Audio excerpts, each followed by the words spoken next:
तुम्हें पता है कि जुजुत्सु काइसन कितना पॉपुलर चल रहा है, इसकी मांगा से लेकर इसके एनिमे तक सब कुछ परफेक्ट है। तो आज मैंने सोचा कि क्यों ना जुजुत्सु काइसन के सारे क्लान्स को एक्सप्लेन किया जाए।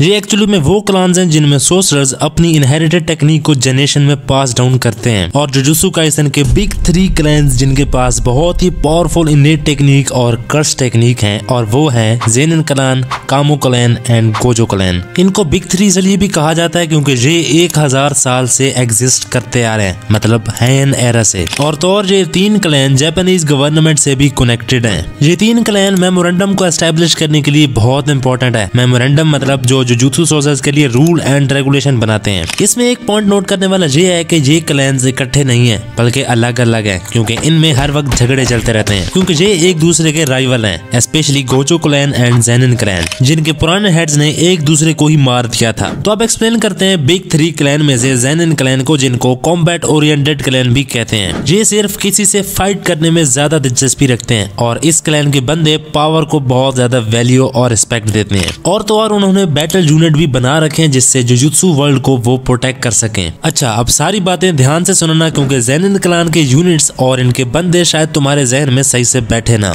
लेकिन तुम्हारा भाई अपनी पूरी कोशिश करेगा तुम्हें समझाने की। ज़ेनिन क्लैन का जो लीडर चल रहा था वो था नाओबितो, जिसका शिबुया इंसिडेंट में ये हाल हुआ था। तो इस क्लैन का नया हेड चूज करने के लिए नाओबितो ने मीगामी को चूज किया था, और ये डिसीजन लेते ही नाओबितो का सन, उसका भाई ओगी एंड तोजी का भाई जिंजी, ये तीनों मिलकर ये फैसला करते हैं कि हमें मीगामी, माई और माकी को असैसिनेट कर देना चाहिए, तभी ये सिलेक्शन रुक सकती है। और इनको मारने की वजह इनके पास ये थी कि ये 3 गोजो को अनसील कराने में मदद कर रहे थे। लेकिन उससे पहले कि ज़ेनिन क्लैन एक्शन में आता, माकी ने पहले ही उनको रिएक्शन दिखा दिया था, क्योंकि माकी के पास आ गई थी unmatched body of steel. But इस चीज को हासिल करने के लिए माई को सैक्रिफाइस देना पड़ी थी, और इसी वजह से माकी ने माई का बदला लेने के लिए पूरे ज़ेनिन क्लैन को डिस्ट्रॉय कर दिया था, और बिग 3 में से इसका नामो निशान तक मिटा दिया। तो चलो अब बात करते हैं इस क्लैन के यूनिट्स की, जिसके 3 बड़े यूनिट्स हैं, द हे, कुकुरु एंड द आकाशी। चलो अब बात करते हैं हे यूनिट्स की, जिसमें नाओबितो आ जाता है, जो कि ज़ेनिन क्लैन के 26 हेड थे। और शिबुया इंसिडेंट के बाद उन्होंने मीगामी को चूज किया था, ना कि अपने बेटे को, लेकिन उन्होंने अपनी प्रोजेक्शन सोर्सरी अपने बेटे को दी थी। बाकी इस यूनिट्स में नाओया, ओगी, जिंजी, रेंटा और चोजिरो है। क्योजिरो नहीं, चोजिरो। अब दूसरा आता है कुकुरु यूनिट, जिसमें माकी और नुबाकी है। ये बंदा कुकुरु यूनिट का कैप्टन है और माकी का फॉर्मर सुपीरियर भी। तीसरा आता है आकाशी यूनिट, जिनमें माई और सिर्फ माई है। अगर तुम ये सोच रहे हो कि तोजी और मीगामी का भी मैं बताऊंगा, तो नहीं, क्योंकि इनका मुझे नहीं पता कि ये दोनों किस यूनिट में हैं। शायद इनका कोई यूनिट ही ना हो। बस इस क्लैन की लास्ट बात, इनकी इनहेरिटेड टेक्निक, जो कि है 10 शैडो टेक्निक और projection sorcery. 10 shadow technique Zenin clan की सबसे ज्यादा यूज की जाने वाली टेक्निक है, और इस टेक्निक को उतनी रिस्पेक्ट दी जाती है जितनी कि गोजो क्लैन की लिमिटलेस को। इस टेक्निक में यूजर 10 शिकिगामी को समून कर सकता है बाय यूजिंग देयर शैडोज, और सबसे पावरफुल शिकिगामी है जनरल माहोरागा, जिसने सुकुना को 1v1 में बहुत अच्छी टक्कर दी थी। अब लास्ट पे आती है प्रोजेक्शन सोर्सरी, जिसका तुम में से किसी को भी नहीं पता होगा कि ये काम कैसे करती है। मेनली इसमें यूजर मूवमेंट को ट्रेस करता है, वो मूवमेंट जो कि वो इमेजिन करता है इन 24 फ्रेम्स, जिससे वो बड़ी आसानी से और बहुत तेजी से मूव कर सकता है। इस टेक्निक की कोई हिस्ट्री नहीं है, क्योंकि इसको नाओबितो ने यूज किया था, और सेकंड इसके बेटे ने, जब ये माकी से लड़ा था। फाइनली ज़ेनिन क्लैन हुआ एंड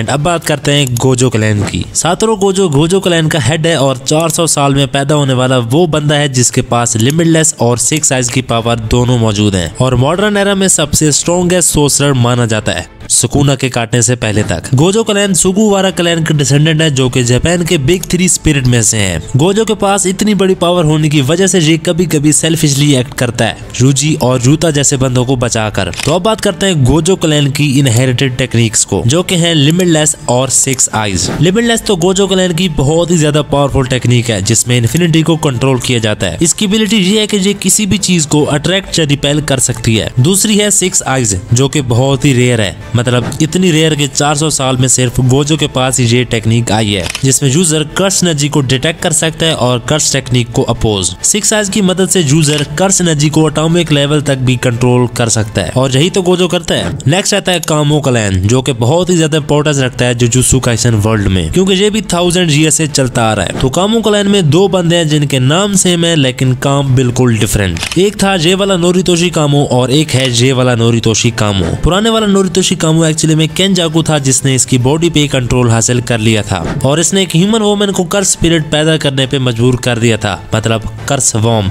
डेथ पेंटिंग, जिसकी सिंपल से एग्जांपल है चोजो। और ज्यादा इसलिए चोजो ने सीजन 2 की लास्ट एपिसोड में ये कहा था। एक तो था वो वाला नोरितोशी कामो और एक है जे वाला जो कि जुजुत्सु हाई में है, जो कि चोजो की तरह ब्लड मैनिपुलेशन यूज करता है। बाकी कामो क्लैन को हर्ट ऑफ जुजुत्सु हेडक्वार्टर भी कहा जाता है। ऐसा क्यों कहते हैं ये मुझे नहीं पता, बट ये क्लैन अपने ट्रेडिशन को बहुत ज्यादा वैल्यू देते हैं। अब रह गए 3 क्लैन, इनुमाकी क्लैन, फुजीवारा और आबे क्लैन। आबे क्लैन में तो कुछ भी नहीं है, बस यही एक्सप्लेन किया गया कि इस क्लैन ने सुकुना पे अटैक किया था लेकिन ये कुचले गए थे। इनुमाकी क्लैन बिग 3 में तो नहीं आता, बट ये बड़ा मशहूर है सिर्फ और सिर्फ इनकी कर्स स्पीच की वजह से। इस क्लैन में सिर्फ इनुमाकी ही है जो कि कर्स स्पीच को यूज करता है। इसको मैं एक्सप्लेन नहीं करूंगा क्योंकि मैं इसको इस वाली वीडियो में एक्सप्लेन कर चुका हूँ। लास्ट पे आता है Fujiwara clan, also known as TOH, जिनमें 3 स्क्वाड हुआ करते थे, सन, मून एंड स्टार, और तकाको इनकी हेड थी। ये क्लैन भी हैन एरा में बहुत ज्यादा मशहूर था और तकाको वो बंदी है जिसने यूता से फाइट की थी और केनजाकू ने इसे री इनकारनेट किया था कलिंग गेम का हिस्सा बनाने के लिए।